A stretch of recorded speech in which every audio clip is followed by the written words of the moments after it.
नमस्कार मित्रांनो, जात पडताळणी आणि जात प्रमाणपत्राशी संबंधित मोठा निर्णय महाराष्ट्र शासनाने घेतला आहे. आता छाननी समितीच्या आदेशाविरोधात अपील कुठे करायचे याबाबत सरकारने नवीन अधिसूचना जारी केली आहे.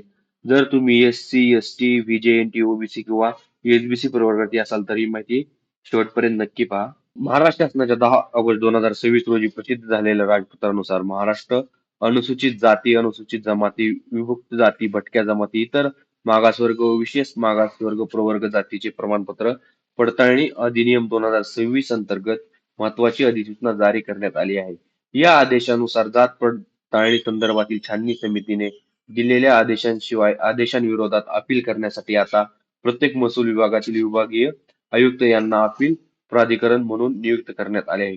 म्हणजे जर एखाद्या व्यक्तीला जात पडताळणी समितीच्या निर्णयाबाबत आक्षेप असेल तर आता त्या व्यक्तीला संबंधित महसूल विभागाच्या विभागीय आयुक्तांकडे अपील करता येणार आहे.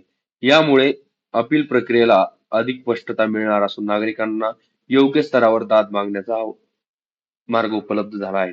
ही अधिसूचना विशेषतः विद्यार्थी, शासकीय नोकरीसाठी अर्ज करणारे उमेदवार, आरक्षणाचा लाभ घेणारे नागरिक, जात पडताळणी प्रलंबित असलेले अर्जदार यांच्यासाठी अत्यंत महत्वाचा आहे.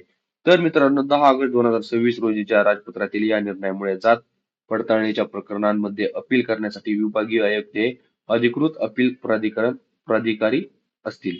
ही माहिती उपयुक्त असेल तर व्हिडिओला लाईक करा, शेअर करा आणि अशाच शासन निर्णयांच्या अपडेटसाठी टेक संवाद चॅनलला सबस्क्राईब करायला विसरू नका.